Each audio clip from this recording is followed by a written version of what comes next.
Hello everyone and welcome to another Let's Play. My name is Anna Myrtle and this is A Little Lily Princess by Hanako Games.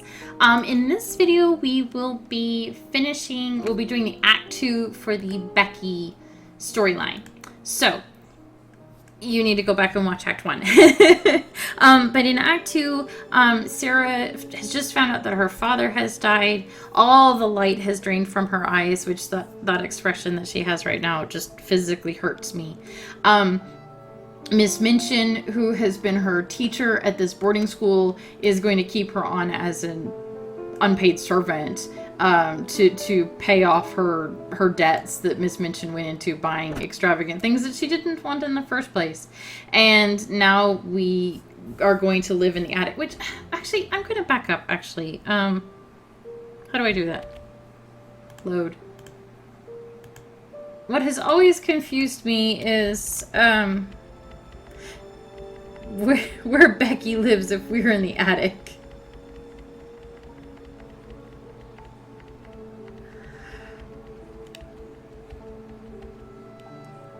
Miss Minchin led Sarah along the hall, past her own beautiful, comfortable rooms, stopping at a narrow staircase leading upwards.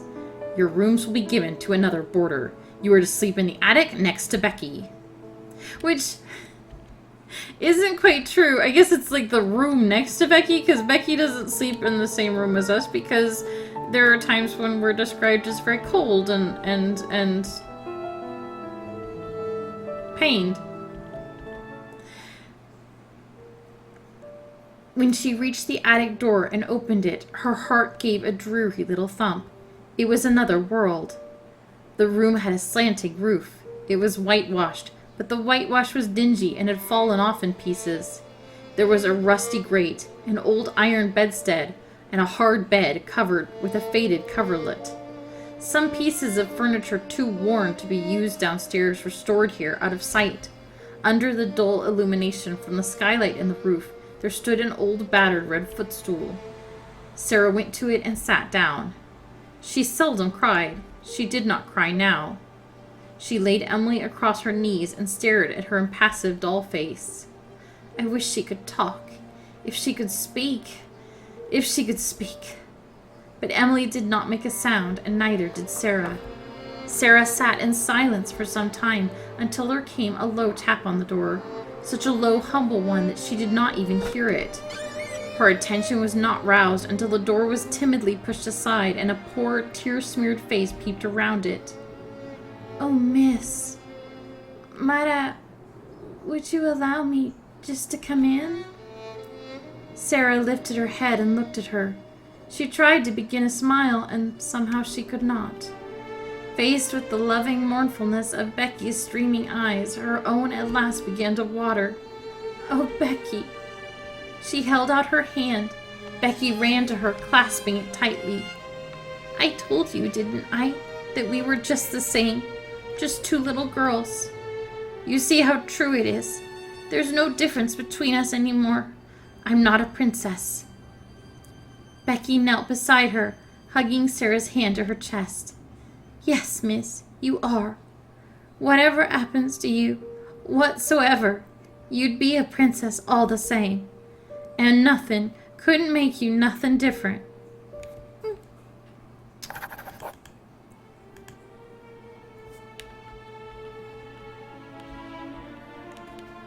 She turned over and over again in search of rest, while all around her pressed a darkness more intense than anything she had ever known. Becky is not up here. I don't know where Becky is. It's been bugging me. Oh well, it's fine. We will be fine. Here we go. Skip. Now that we are no longer student, our time is filled with chores. And I kind of just one of each of them until we can sort out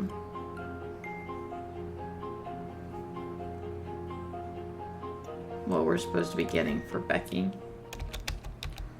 We're hungry, we have pride. Not sure why we get pride. That's kind of an odd... Hunger, fatigue, I get. Pain, chill, sorrow. Pride I don't get. Is it like a A wound to our pride? I'm not sure. Okay, Becky.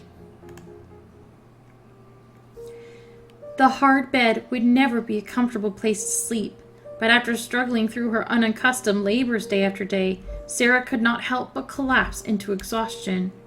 Sometimes when she woke, she would not at first remember where she was or what had happened. It would be as if she'd been snatched from her old room and trapped in a cold gray prison. Memory, when it resurfaced, brought no relief. The prison was the world. There was no escape.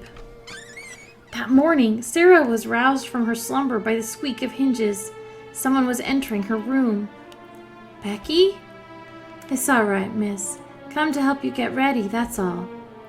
You've been such a rich young lady, and you've been waited on hand and foot all your life. What would you do now, without no maid? Them dresses of yours is meant for a maid to button. Now you're poor. You've only got me to wait on you. It won't take a minute. I can do it right quick. But you shouldn't. I'm not any different from you. Of course you're different, miss. You were brought up different. Not like this. It weren't never meant to be like this for you. The missus could have broke it to you more gentle. She's like one of them wicked stepmothers in the stories. It wouldn't change anything. I would still be a pauper, and my papa would still be dead. Let me help you get dressed, miss. She already has so much to do. She shouldn't be wasting her time pampering me. I'm not any better than she is.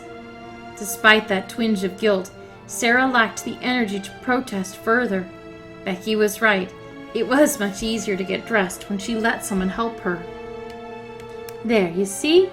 That's much better. Sarah essayed a smile as thanks, but her face struggled to find a happy expression. Don't you worry about it, miss. You helped me lots of times. You gave me food and told me stories and made it all seem so much nicer. It's my turn now, isn't it?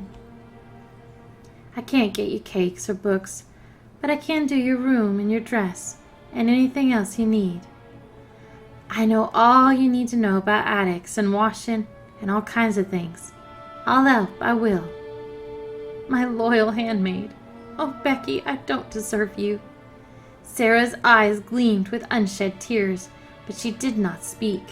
Becky patted her shoulder, more sure of herself now that she had asserted her expertise in scullery-maid life. Don't you worry if you don't feel much like talking now.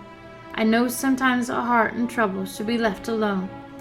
But if you do need me, I'll be right next door. Okay, there's that mystery solved. Next door. I'm sorry we can't talk much while we're working, but the missus would box our ears for loitering. So don't mind me, miss, if I don't say nothing polite during the day. Someone would be down on us if I did.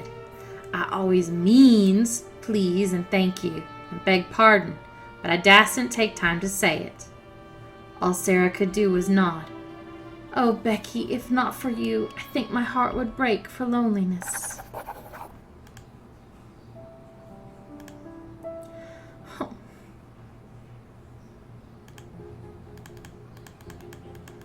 Look how sad we are. It makes me sad.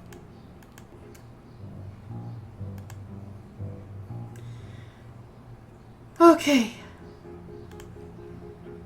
Sit's route. A quiet tap at the door caught Sarah's attention. Didn't need anything, miss? Oh, Becky, please come in. Do you want me to fluff your pillow, miss? Don't know if there's enough left of it to fluff, but I can give it a good punch. No, it's fine. What I want most of all is your company. That's easy to give.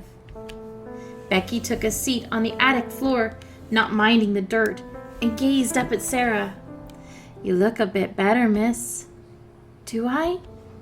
Not like you used to, but better than you were the other week. You're talking more. I like to hear you talk. Oh. Now that you say that, I don't know what to say.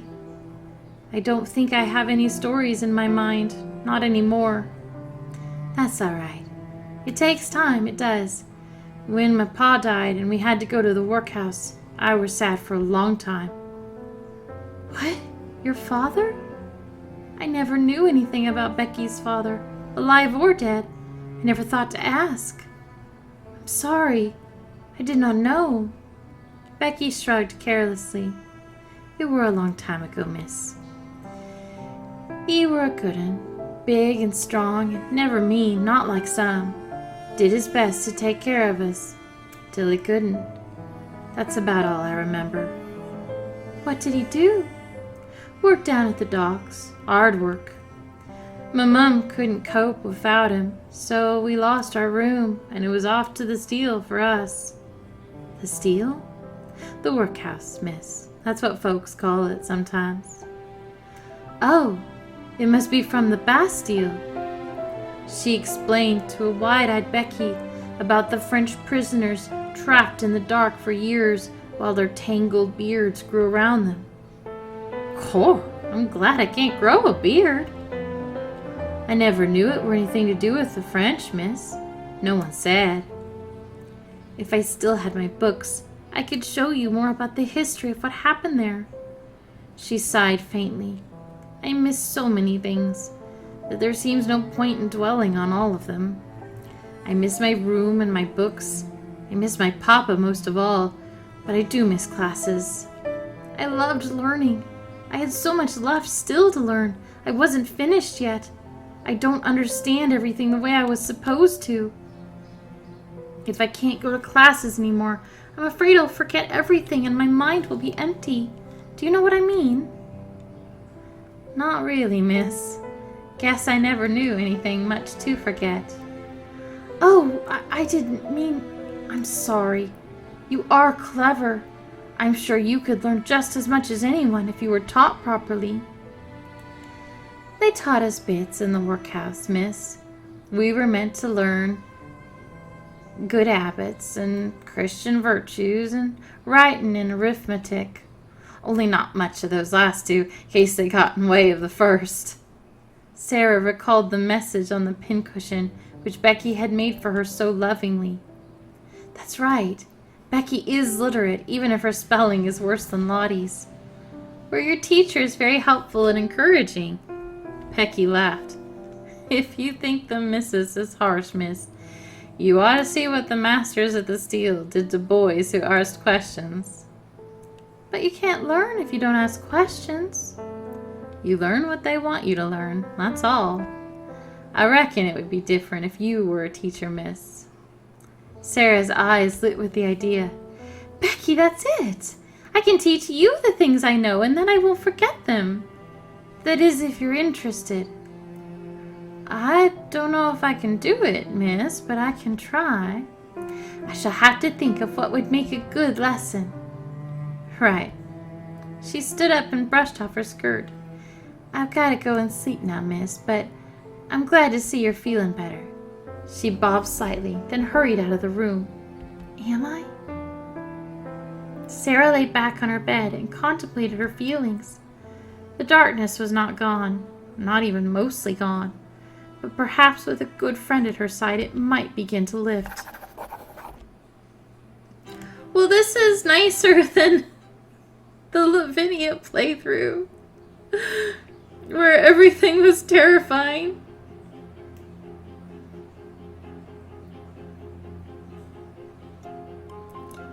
I don't like how high my fatigue is.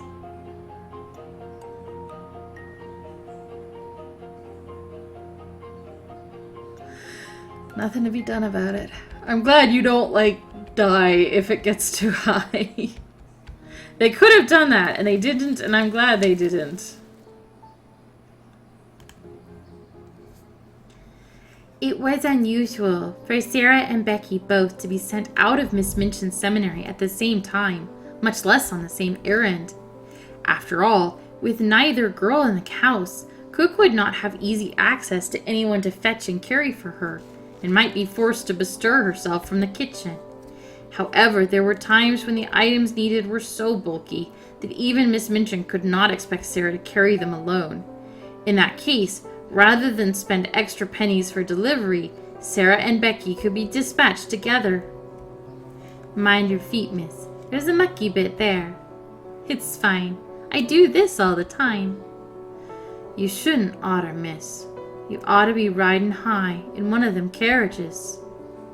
Oh well, you can't feel the breeze so much in a carriage, and sometimes they are very jolting, and you cannot see the sights nearly so well when you are boxed in. Becky looked dubiously up at the drab building fronts they were passing. What sights? Oh, you never know unless you look. There might be something nice in a shop window. You can't read the covers of the books in a shop if you're going past in a carriage. Or you might find a flower growing all unexpected in a crack between buildings, or a pretty button that someone has lost. In truth, Sarah often found these errands disheartening, but it was her nature to make the best of things. In the face of Becky's skepticism, she relied even more upon her imagination.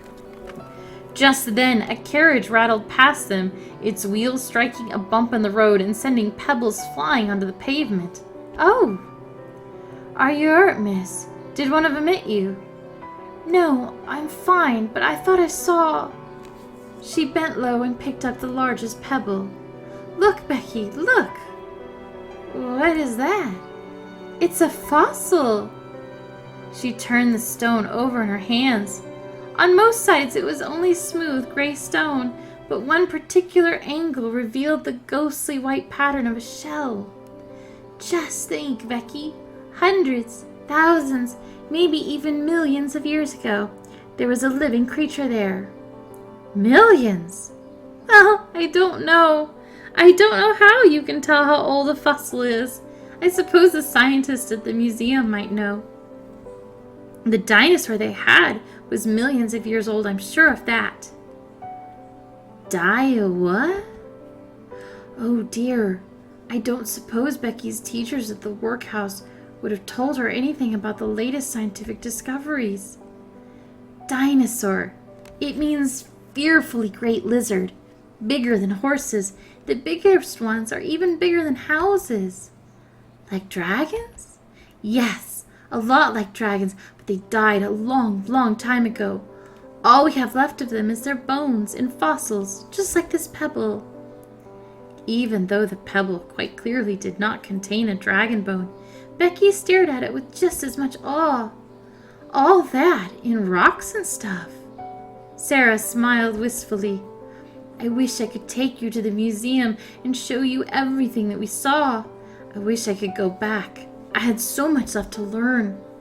But you see, there are still wonderful things in our lives, full of magic and adventure. This pebble looks small and unimportant, but it holds secrets of the past. Even the small and overlooked creatures of the world are still precious. Becky grinned at her. Well, miss, I reckon you're more precious than I am. But won't neither of us be worth much if Cook thinks we've been dawdling. Sarah put the pebble back on the ground, where it might be discovered by some other curious child. You're right. We'd better hurry and get back to the Bastille. The Bastille, miss? Isn't it just like a prison? I am the prisoner of conscience, locked away because I would not serve an evil regime. I have been locked up for years and years and years, and everybody has forgotten about me. Miss Minchin is the wicked jailer who stalks up and down the halls at night with a great metal ring of keys on her belt, clanking and clanging just to taunt us. And you, Becky, are the prisoner in the next cell who I can hear through the walls but never see. Why would I be in prison? Oh, it was probably mistaken identity. Someone else stole a loaf of bread because they were hungry, and the gendarmes thought it was you and wouldn't listen to your story, so they locked you up. Becky nodded. It seemed perfectly plausible from her experience of the world. We must invent a secret code, a way that we can communicate with each other without our jailer overhearing us. That way, even when we are locked into our cells, we are never alone. Oh, miss, what is it? Only that it ain't right for me to be glad you're here when you're only here because of all the bad things that happened to you. I'm sorry. Oh, Becky, you don't have to be sorry. I know you must have been very lonely in that attic by yourself sometimes. If I didn't have you, I don't know how I could survive. Is it wrong for me to be glad that you are here with me when I should be wishing that you had a happy life somewhere else? I don't think I'd know how to be happy, miss, if I weren't with you. Sarah laughed. How light you make me feel, and how light on our feet we'd better be if we don't want cooks to scold us.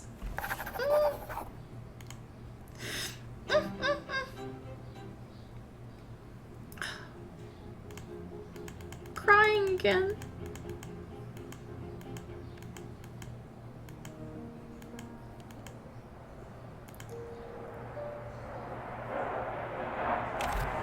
I need to be remembering to save. I keep forgetting.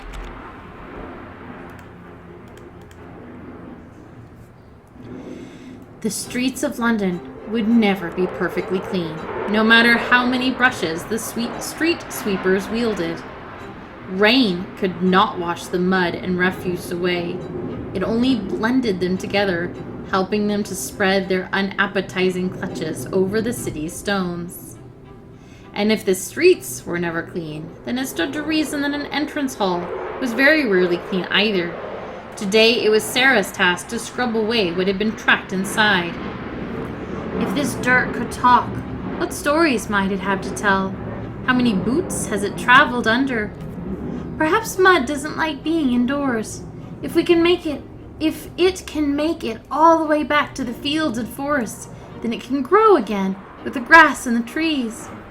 Oh, humble dirt, if I could, I would carry you to freedom. Sarah was jolted out of her pleasant daydreams by an all too familiar sound. Miss Minchin's voice, raised in anger. But it was not Sarah that she was scolding. Her voice appeared to be coming from the nearby classroom. Wasn't Becky in there? She crept closer to listen. As well as stupid! Is it expecting too much from a clod to ask that you watch where you put your feet? Yes, Mum. No, Mum. Don't you get smart with me, you wretch! That cat is worth twice what you are. Was it Becky who stepped on Tybalt earlier? I did think I'd heard him screech. I'm sure she didn't mean to.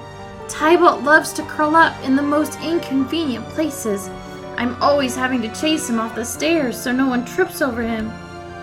Unlike you lazy girls, Tybalt always gets his job done. He sleeps half the time. We work all day into the night. I'm sorry, Mum. I'll be more careful. You had better be.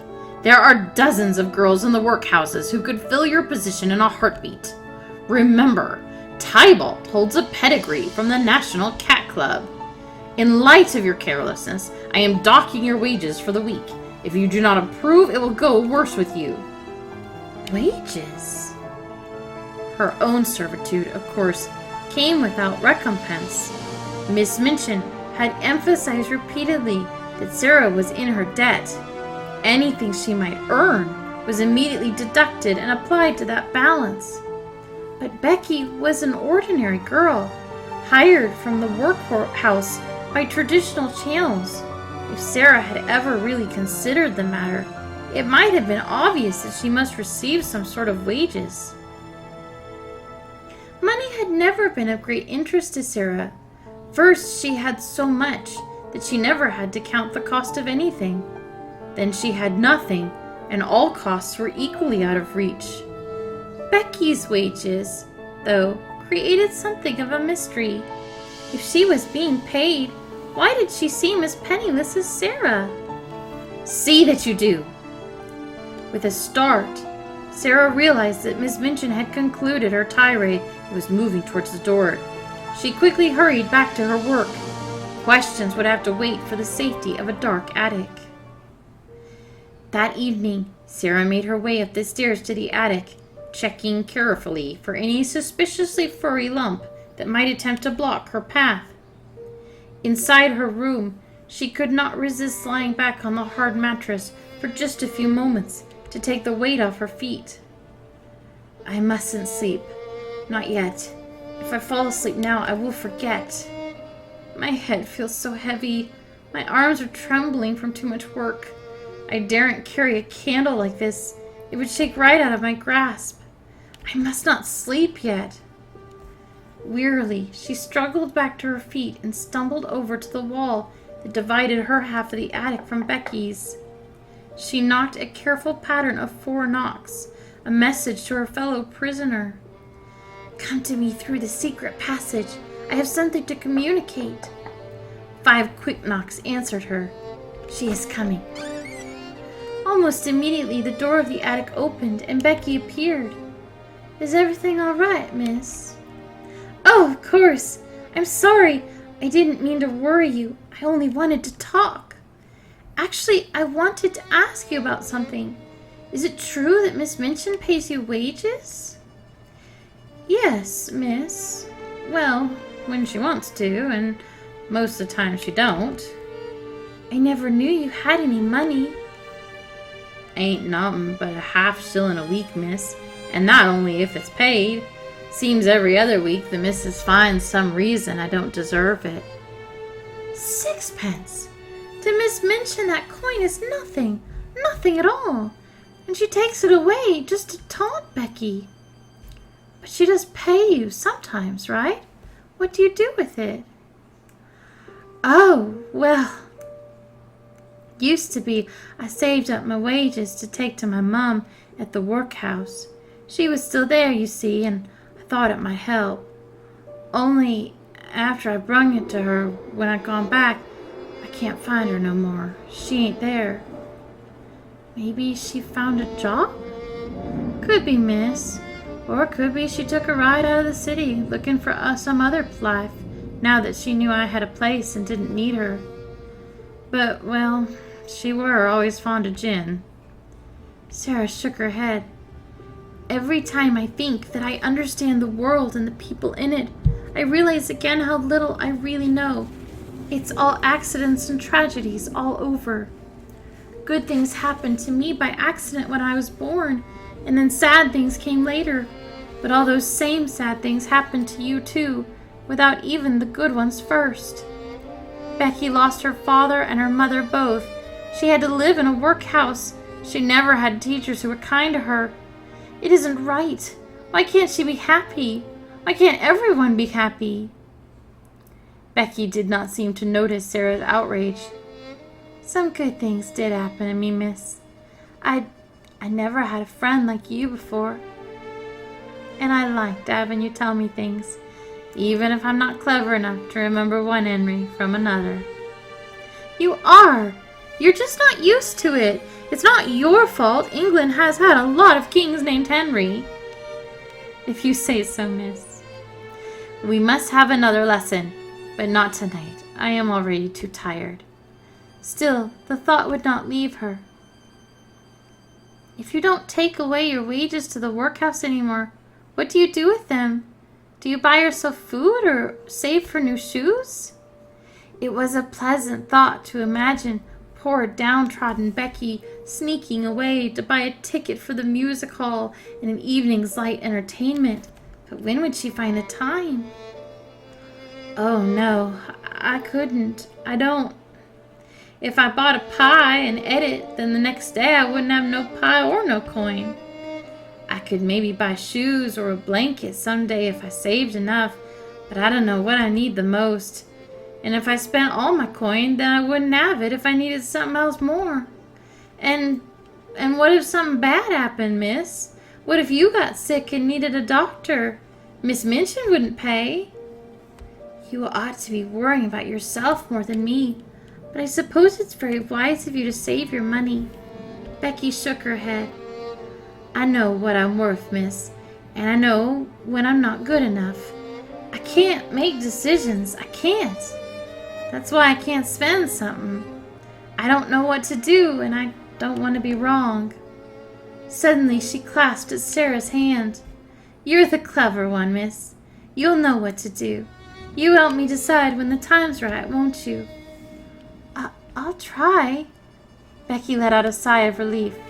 "I'll bring you my tin to keep it safe.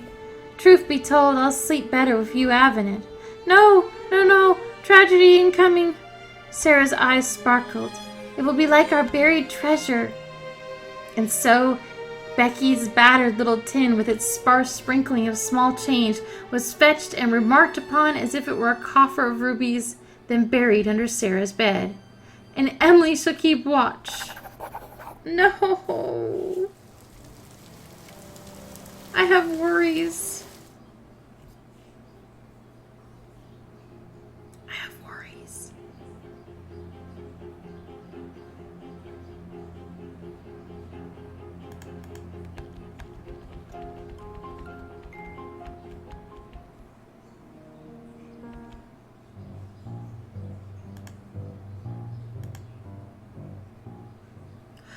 Okay, week 29.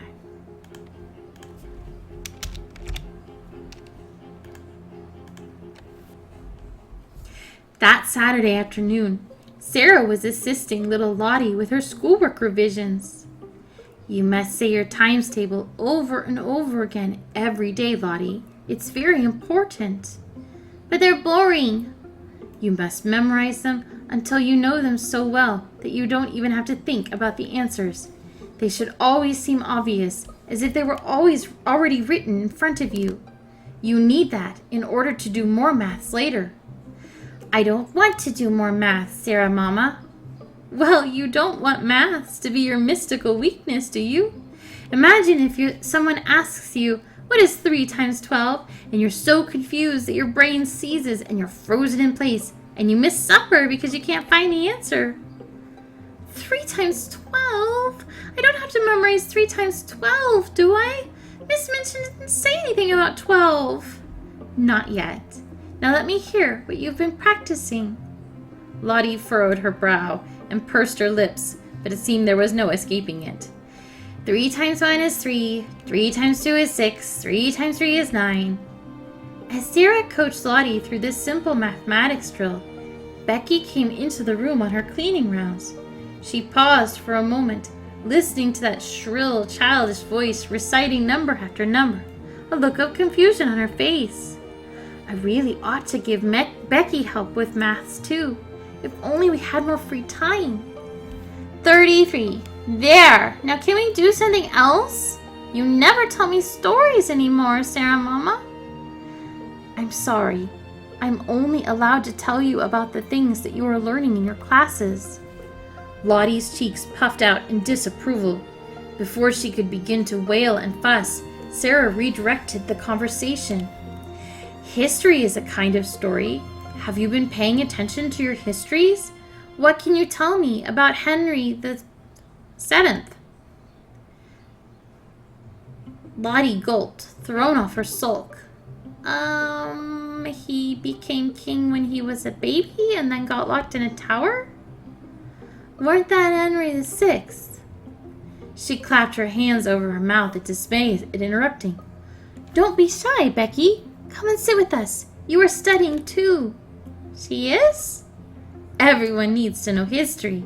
Come on, Becky. Let's see what you can remember. Tell us about Henry VII. Well, it were all part of the War of the Roses, I think. Both of them were, but the 6th started it and the 7th ended it. Not sure who was in between, except it weren't Henry. That's right. Henry VII won his crown by winning the war. Why was it called the War of the Roses? Lottie's turn. They wore red and white roses to show which side they were on? They sat together on the long classroom benches, their heads occasionally bowing close to murmur some of the more interesting tidbits of ancient gossip and giggle as schoolchildren often do. It might have been this sight that provoked Lavinia when she entered the room. What is going on here? Oh, you filthy things! Hovering over a young lady like Lottie? You'll give her diseases! Ew! Hush, there is nothing wrong. Why are you sitting down? Are you shirking? Miss Minchin wouldn't like to hear that.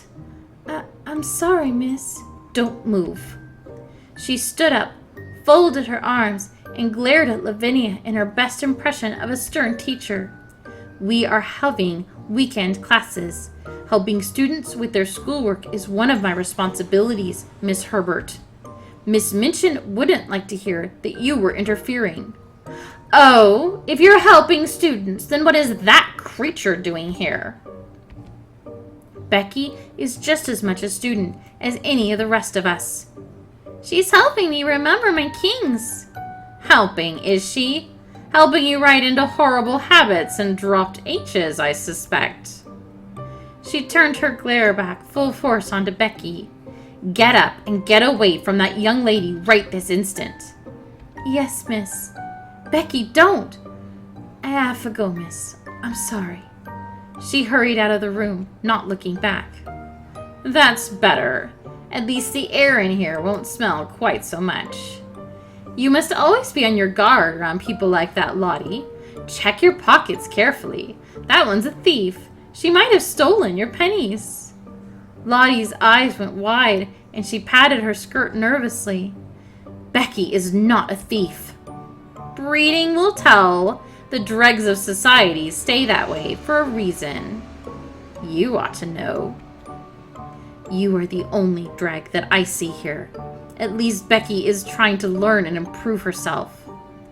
We shall see. Lifting her nose, she flounced out of the room. Lavinia, why are you so mean?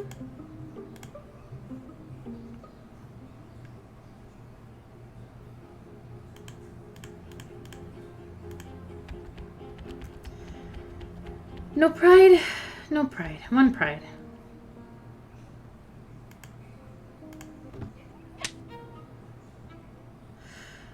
Oh, 6 chill. We have 17. Happy to get rid of some of it. Sarah sat on her little bed, rubbing her hands together to try and make her fingers warm. It wouldn't be so bad if I had a nice pot of tea or cocoa to make me warm from the inside, or if there were a fire in the grate, or if I had a fur robe and a thick blanket, if I had anything at all. In the lengthening dark, the empty spaces of the attic pressed mercilessly around Sarah. There are no monsters in the dark. Even little Lottie knows that there aren't. I am perfectly safe. I only wish. And then, as if in answer to her thoughts, a hollow knocking echoed through the walls. Becky! She hurried to the wall to signal to her companion that it was right to enter. Moments later, Becky hurried into Sarah's room, a blanket wrapped around herself. It's starting to get chilly up here, miss. Come and sit on the bed with me, and we can cuddle together. With 2 little girls wrapped under 2 blankets, even thin ones, the attic soon felt much more cozy. I was just thinking that it would be nice in here if I had anything at all to help keep me warm, and now I do. It's too bad these beds are so narrow, or we could sleep here together. When I were little, miss, we had to share in beds like these, but I guess I'm not so little anymore. We can both fit snug and nice while we're awake, but if we slept like this, I think one of us would fall off. Do you think it would work if we got both beds and put them next to each other? Oh, I don't know, miss. Them bedsteads are heavy, and I don't know if they'd hold up being moved, and Miss Minchin might not like it. And you like having your own room. You said so. Yes, miss. But you're right. When full winter comes, we might want to. We could just put the mattress on the floor together. They're easier to move than the bed frames. Oh, but then the rats would come up onto the bed. Becky shuddered. Sorry, miss, but even if they made us warmer, I don't want a blanket of rats. No, neither do I. Becky leaned her forlorn little head against Sarah's shoulder and let out a soft, slow sigh. I'm sorry, miss. Whatever for? I came in to warm up, and I'm not very good company, and air scraped harshly through her nose as she breathed. And I feel like I'll never amount to nothing. Miss Lavinia was right. I don't belong around proper ladies. Lottie is not a proper lady. She's just a little girl. So are you. So am I. And Lavinia is a beast. She's a young lady. She's important to people. I'm not. I'm not worth more than A handful of half-shillings. Yes, you are. Of course you are. It's all just accidents. Tomorrow morning, Lavinia's family could disappear, and she could end up just like me. There's no way to know. Perhaps one Sunday, Miss Minchin will be at church, and suddenly her heart will fill with warmth, and she will come back to the seminary and want to be kind to everyone. That'd need a miracle, miss. Miracles happen. They happen all the time. They have to. Like on the road to Damascus. You remember that story, don't you, from your Bible classes? Becky nodded. It could happen. She could decide to make you a charity student, with your own bedroom downstairs, and with the other girls in nice dresses, and let you go to classes. Don't laugh, it could. Who would believe me one of them girls downstairs? Even if she stays the same as ever, you don't have to be a scullery maid forever. You could be a parlor maid someday, or cook. Wouldn't you like to be cook in a nice warm kitchen? I bet cook never goes hungry. You see, it could get better. Everything changes. My position certainly did. Sarah suddenly felt her fingers squeezed together by Becky's rough grip. You're still a princess to me, miss. Always. The corners of Sarah's mouth twitched uncontrollably upwards. What would you do, Becky, if a miracle happened? If you could do anything, absolutely anything that you wanted? If I had a wish from one of them lamps, you mean? Something like that, but without having to worry about the magic going wrong or a witch with a curse. And not about your whole life changing, just one thing. If you could do one thing, what would you want? Well, I always wanted to ride in one of them fancy carriages like the royals have, blue as the sky and covered all over with gold and jewels and lamps all around and a team of white horses to pull it. Oh, that's lovely, just like Cinderella. The carriage would take you to the palace where you would dance with the prince. Miss, I don't know about that. I don't know how to dance. Don't want to. Just to see it all. That'd be enough for me, I'm sure. You will see it, and much more someday, I'm sure. Magic will make it happen.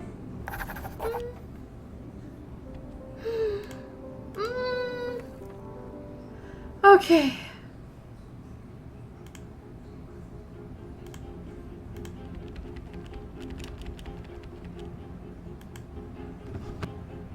I feel like we're getting more events than we were with Lavinia, are we? I don't know.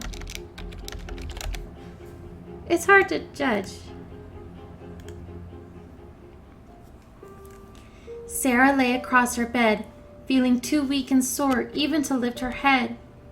Why did Cook make us fill that basin up in the kitchen when she knew we couldn't lift it high enough to pour it out again? It would have been easier to take it to a pump. Her arms ached, her back ached, her head ached. The pain took precedence over every other sensation, even the cold. I wish Becky were here, but I can't get up to knock, not now. And so, when the doorknob rattled and turned, Sarah's first reaction was pleasure and relief. It was short-lived. Miss Minchin, she never comes up here. Do not move. Is something wrong? I said do not move. I won't have you hiding the evidence. Evidence of what? Theft. Miss Herbert has reported that certain valuable items have gone missing, and you are the most logical suspect. Lavinia! Miss, what's going on? Oh! No sooner had Becky stepped into the doorway than Miss Minchin grabbed her arm and yanked her inside. Get over there with her, where I can see you. Neither of you is to move until this room has been searched. If I have to strip you, I will. Now move. Yes, ma'am. She hurried to Sarah's side, not even daring to whisper a question about what was going on.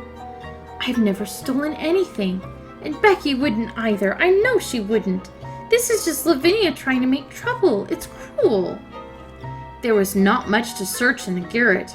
An old trunk in the corner was picked through, then pushed aside when it proved to hold little more than napkins and rubbish. The table, the grate, the footstool, none of these provided many places for stolen treasures to hide. As for the bed, aha! She produced a battered tin which clanked and rattled as she lifted it. Oh no! Becky's half-shillings! Here we see the proof of these accusations. I am absolutely shocked at this behavior, Sarah Crew. Have I given you a roof over your head and meaningful employment, and this is how you repay me? I am not a thief. Them's my wages, Mum. So, you would steal even from a fellow servant? I didn't steal anything. Please, Mum, I gave them to her. Miss Minchin scowled.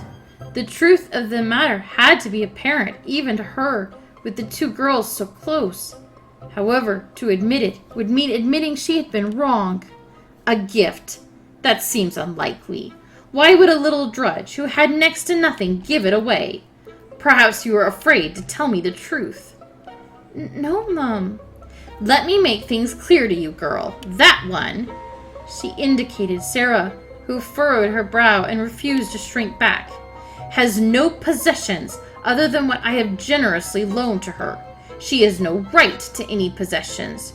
She is in my debt, deeply and undoubtedly. If she stole this money from you, then she will be turned over to the authorities for punishment, and the coins will be returned to you. If you gave her this money, then it belongs to me as payment towards her debts, and I will confiscate it at once. That's not fair. What should I do? I can't say I stole the money. I wouldn't steal, and I won't lie. But if I don't, then Miss Minchin will take Becky's savings away. She didn't give it to me. I was keeping it safe for her. The money belongs to Becky. Do not speak unless you are spoken to. I am not interested in excuses. There are only two possible outcomes here. Now make up your mind. What is the truth? Was it a gift or was it stolen? It is entirely your decision. Becky shot a fearful glance at Sarah. Look at me when I'm speaking to you. You don't need her help to tell me the truth. Make your choice. It's a gift. Very well. Then I thank you for your generosity. Before both their eyes, she tipped out the contents of the tin. The coins were few and not even shiny. A moment later, they disappeared into Miss Minchin's pockets. What would the church say to you if they knew what you had done?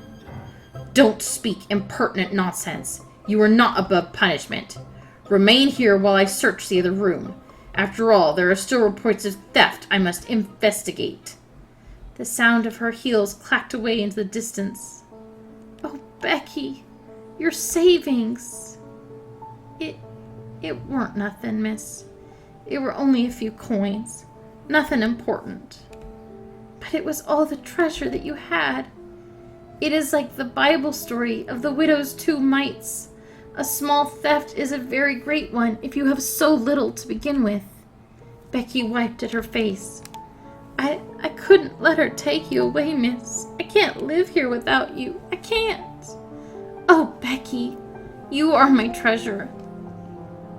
Even after Miss Minchin finished her inspection and departed, the 2 little prisoners huddled together. They had nothing else.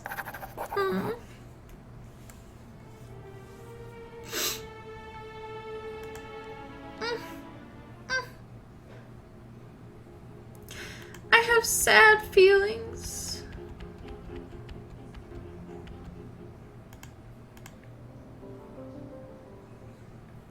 Oh, wow. Look at all those.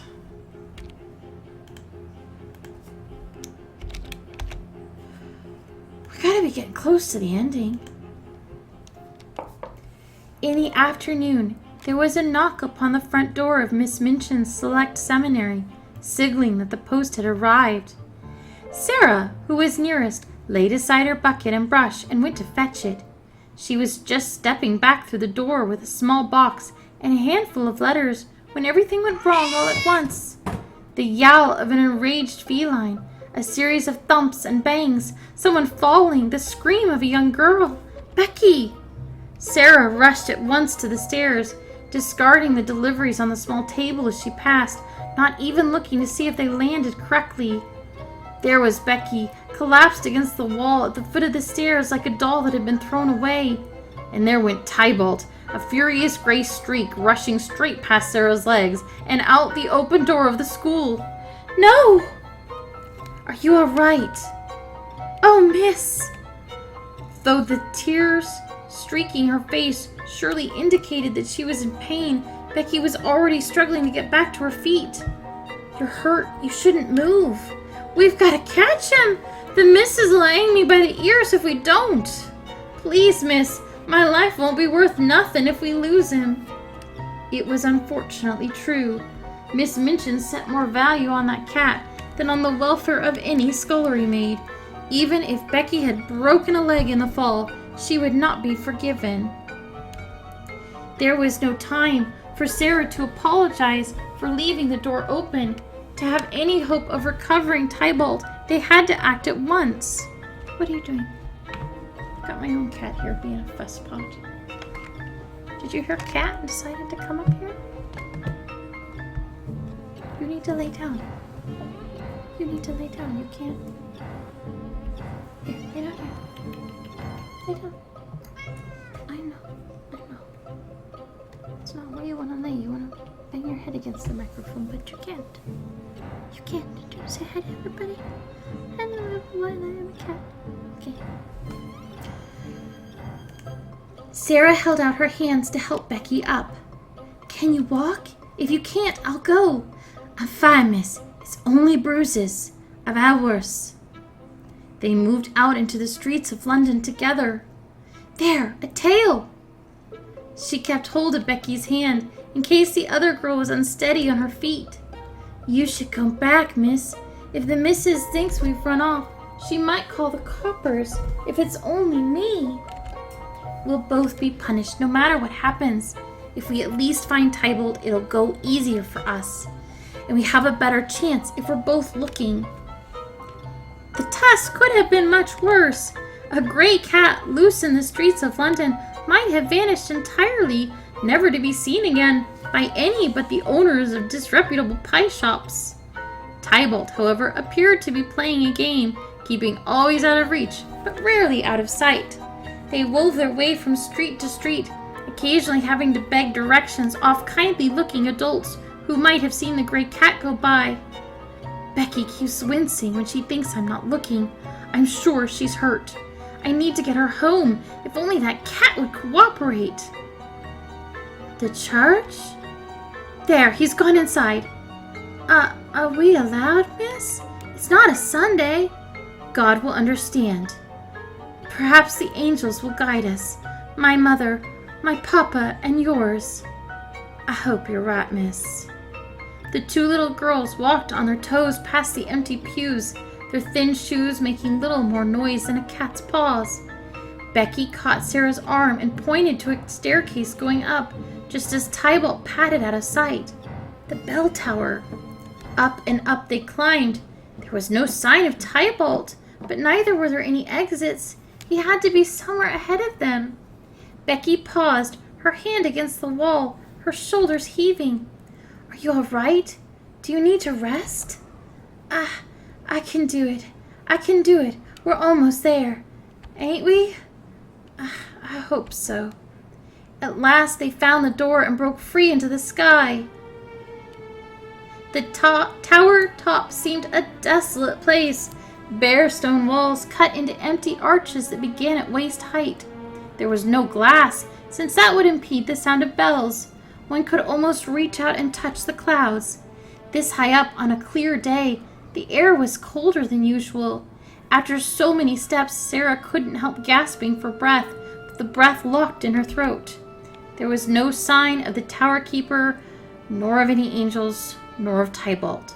Somehow they had lost him. Sarah's knees gave out. She slid down to sit on the cold floor, wheezing through her hands as she fought to recapture her breath. Becky didn't look any better. Her face was pale beneath the dirt, and she clutched at the window's edge for support. There, as she leaned over, she suddenly caught sight of... Miss! Miss! There! What? She tried to answer, but the words weren't coming. I can see him, miss. I can just about reach. Tybalt is out on the church roof? Becky, no, you're too weak. It was too late. Desperate to retrieve the lost cat, Becky had already begun to climb over the wall. Here, Puss Puss. No. And then the inevitable happened. She lost her balance. Becky! Sarah would never clearly remember those seconds. How Becky screamed, how Sarah leapt from her crouch, how her fingers stretched to the air. Oh my God! And caught Becky's hand. Oh God! Oh God! Oh God! Hang on! It wasn't enough. Sarah was too weak, too thin. Her grip kept Becky from plummeting to certain death, but she could not possibly pull her back up. Lift your other arm. Try to grab the ledge. Becky flailed upwards, but her fingers fell short of the mark. Hanging suspended by one arm put the rest of her body at too much of an angle to reach. I can't. Grab anything. Brace your feet on anything. Just find a way to hold on. Her feet in thin shoes scrabbled against the stones, trying to find a toehold. For a moment, the strain on Sarah's arm eased, and then Becky's foot slipped, and the sudden jolt made her socket burn with pain. I'm gonna die! Don't look down! Just hold on, Becky, hold on! I'm gonna fall! You can't fall! I'm holding you! But miss, you can't! I won't let you fall, I promise! Now hold on and don't be frightened. I'm going to scream so someone can hear us, alright? Don't be afraid. Miss... Sarah squeezed her hands tight and shrieked as loudly as she could until her throat ached with the force of it. After all those weeks of being silent in an attic, she felt like her uncaged voice ought to burst loose like a blast of trumpets.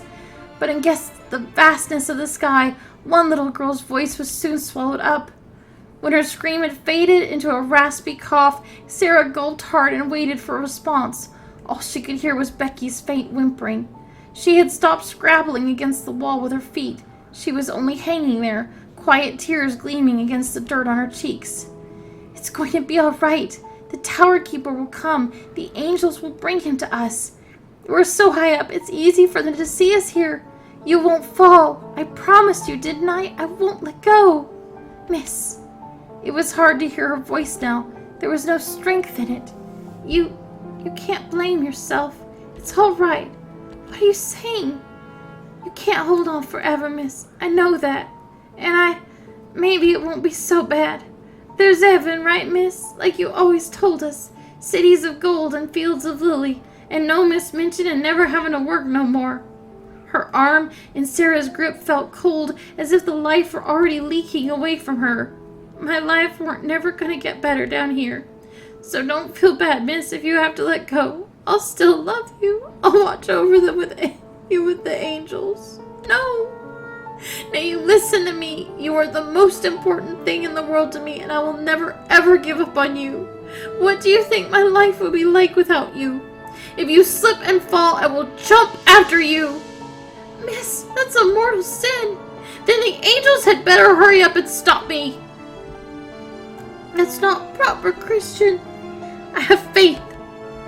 All of a sudden, Becky's weight shifted ever so slightly in Sarah's arms. Her eyes went wide with panic until she realized that Becky had turned her head to see Tybalt. Completely unconcerned, as if he had nothing to do with the drama transpiring around him, the cat sauntered his way along the edge, hopped over, and curled up on the floor near Sarah's feet. You see, there are miracles after all. It was not until much later that the two girls were able to return to Miss Minchin's school. The man at the church, who had finally pulled Becky to safety, insisted on escorting the girls back. His presence was welcome, as both girls' arms were so sore and weak that they could not have safely contained Tybalt for the journey. At the door, they thanked their good Samaritan and sent him on his way, then shut the door firmly before depositing the cat back into his territory. There was no sign of Miss Minchin, no hubbub. They had not been missed at all. Becky could have died today, and no one here will know, or care if they did. It's not right. No one appreciates her as she deserves except for me. No one loves her as she should except for me. And there, as the realization struck her, she froze in place. I love Becky. More than as a friend. More than any princess loved her king. It felt selfish and prideful to place herself above others that way, but in that moment, Sarah's heart was overflowing. But what can I do? What can I do? We are both prisoners here. We are helpless, and Miss Minchin will grind us to nothing. No matter how bad it seems, life has to be better. It just has to be. Miracles happen. Good people still exist. I will always believe that. Oh my God. My little trash shipping heart. I love them so much. I really like this one. In the sense that it's crushing me, but you know what I mean.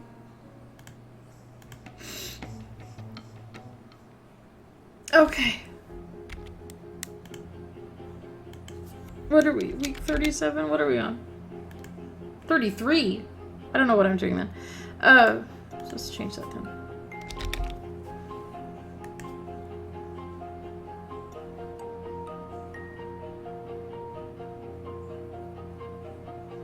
Okay, so we just have to wait until 36.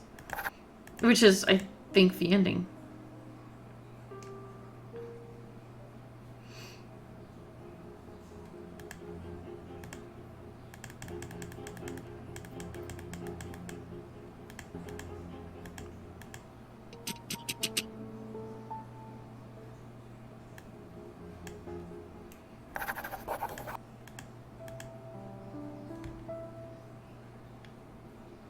Okay, we've seen that one. I want to get to my happy ending because I need a happy ending.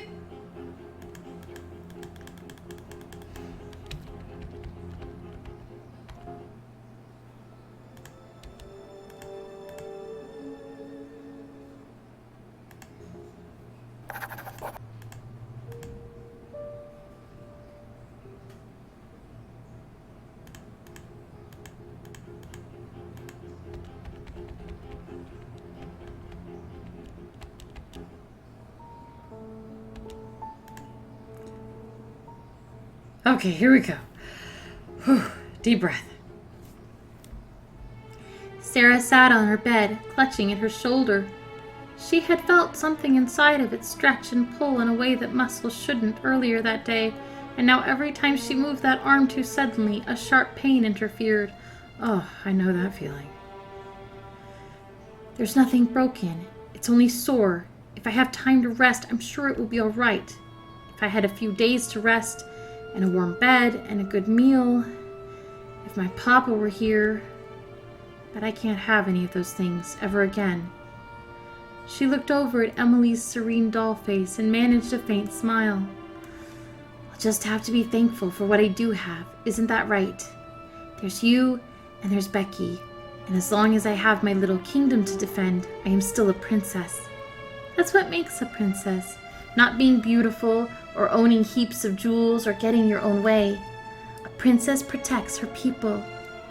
She looked around at her little kingdom, the cold grate, the cracked wall and its family of rats, the window where sometimes she could see birds gather.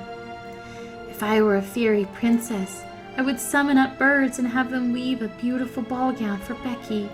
And I would turn the rats into fine white horses to draw her carriage, just like Cinderella. We could spend Christmas riding around London in a magical carriage and scattering largesse to the orphans and the workhouse girls. It was a lovely, warm imagining, and it kept Sarah distracted for some time, picturing the lights of the carriage and the sounds of wheels and hooves over cobblestone roads. Then in an instant she sat bolt upright. Another sound had intruded on her consciousness.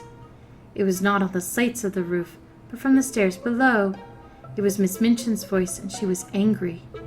She is scolding Becky. She's making her cry.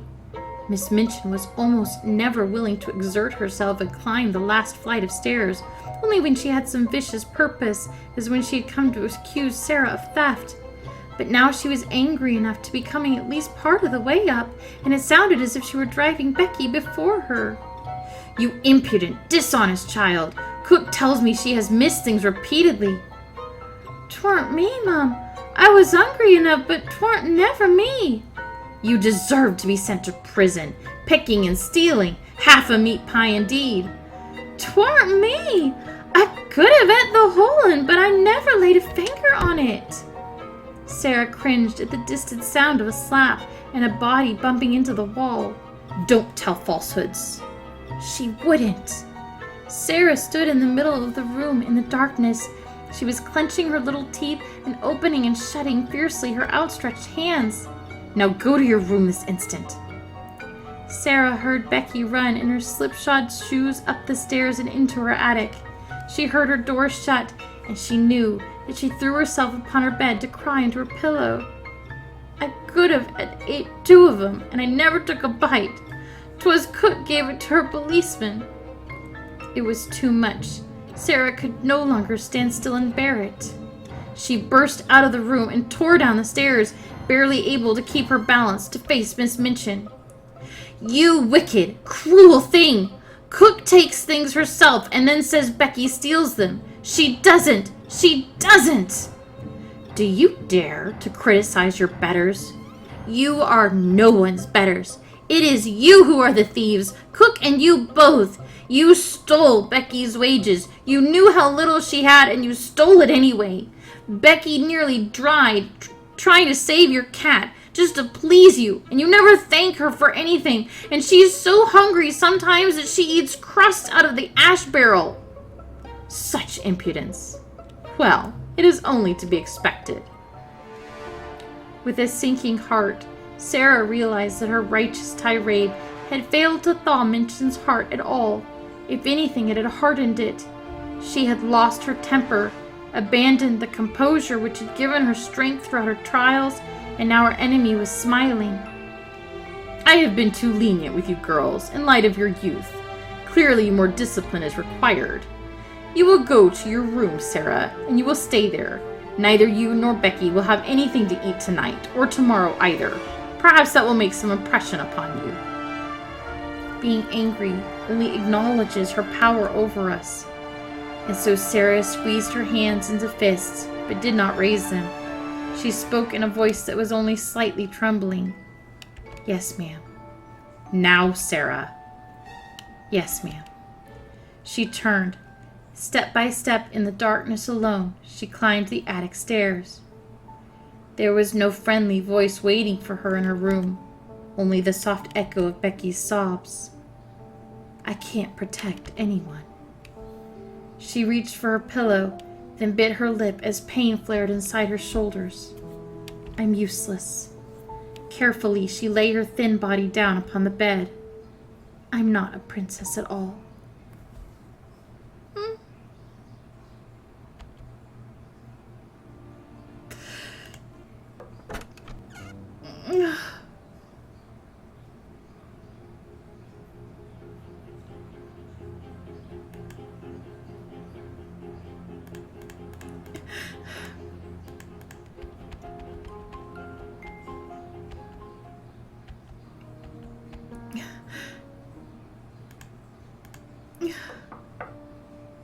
Okay, we're a student again because Miss Minchin is concerned we may have relatives in town. Okay, now we get to have an epilogue. I think we get to have an epilogue. I'm not sure what week we're on.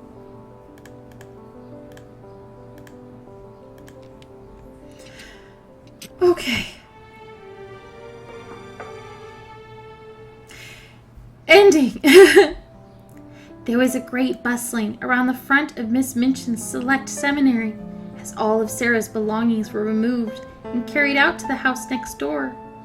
The proprietress herself could do nothing but stand and fume to have had such a chance and let it slip from her fingers. The girls were abuzz with whispers and rumors.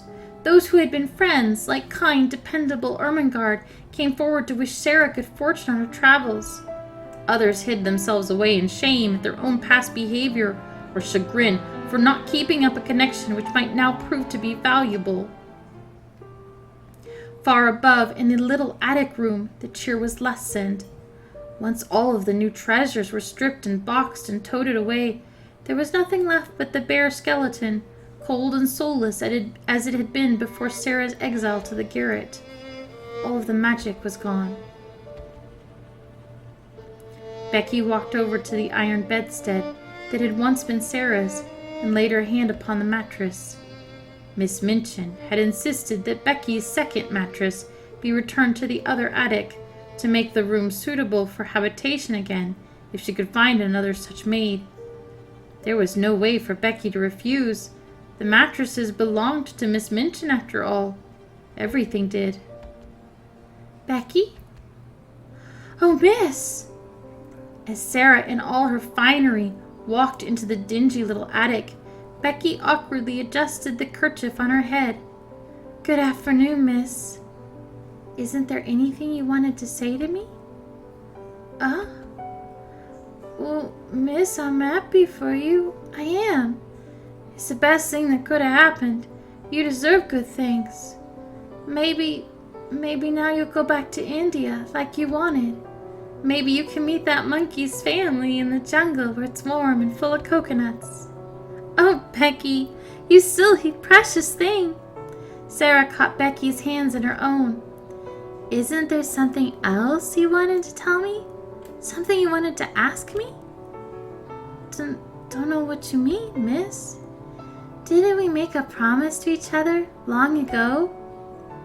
I'm not keeping any secrets. Not that. Didn't we always promise to tell each other if we were in trouble, if there was something we needed? I'll have a new home now. I'll be leaving the school. Maybe I'll find a new one. Maybe we'll travel. Isn't there something you need? I just need you to be happy, miss. Oh, Becky, can't you ask for anything for yourself? Wouldn't be right, miss. Then I will do it for you. Oh my God!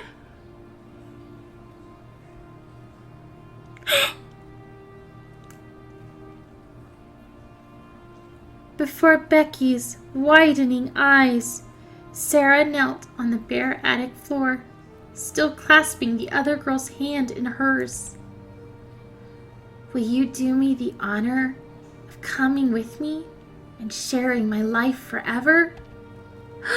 You have to say yes or no, Becky. I want to give you everything, but only if it's what you want. Oh, miss, that still isn't an answer. You'll really take me with you and let me be your maid? I don't want you to be my maid. I want you to be my partner, to share in my fortunes, just like Mr. Carrisford and my papa did. You deserve a happy ending just as much as I do. We're both the same, you and I, don't you see? You mean I won't have to work no more if I don't want to? You'll take care of me? I want to do more than protect you. I want to make you a princess. And ride in a carriage and all? We shall travel among the populace and bring gifts, just like Father Christmas. Oh, miss. And if you keep calling me miss, I'm going to have to call you the same in return. Becky, I love you. And she blushed. Did you see her blush? It's real. Now please, won't you say what you want? Will you come? I'd go anywhere with you, miss. I mean, Sarah. Yes. Sarah leapt to her feet and hugged her. You see? The magic helped me to keep my promise. Now we need a new promise to live happily ever after. Oh my God, that was the best ending ever. None of the rest of them can be the same. or can be as good. Okay, the bonus is still just Lavinia. Where's my gallery?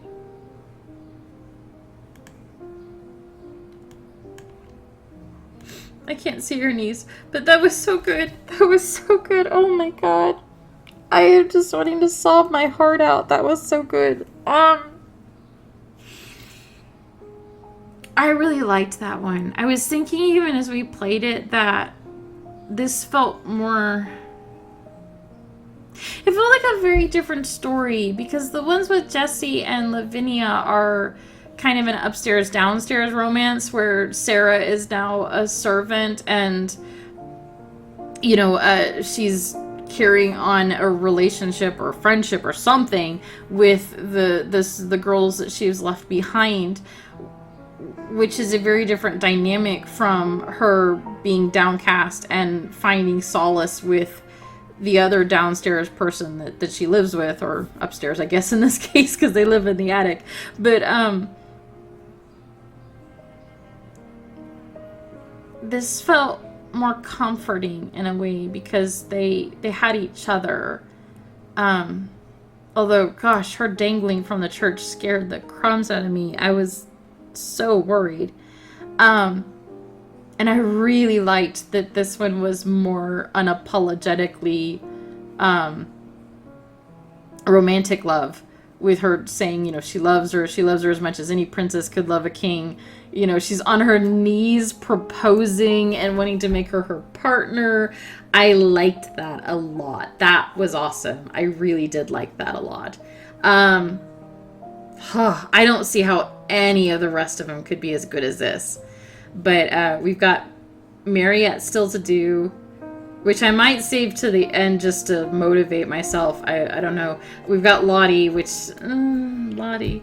And we've got Ermengarde, who I really like, but Ermengarde to me so far has been kind of like bargain basement Becky.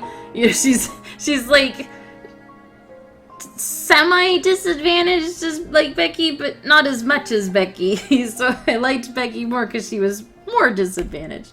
But God, that was so good, and I really like that picture. That is absolutely beautiful. Hanako Games has some amazing artists that they have, so that is awesome and wonderful and amazing. So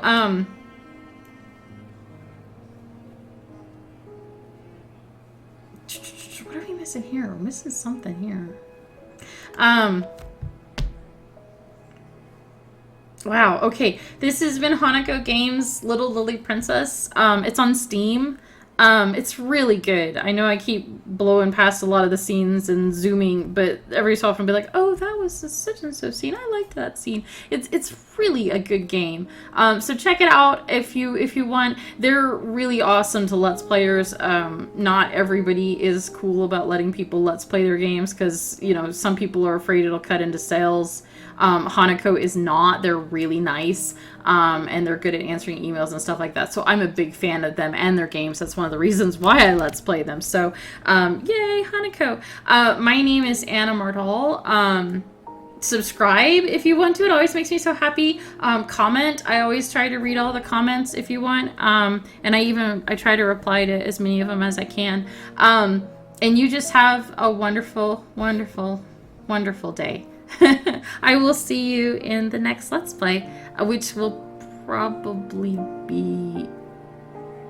Let's go ahead and say Ermengarde. I'm going to try to make it Ermengarde. We'll see. Don't hold me to that. But until then, whatever it is, I'll see you in the next video. Bye-bye.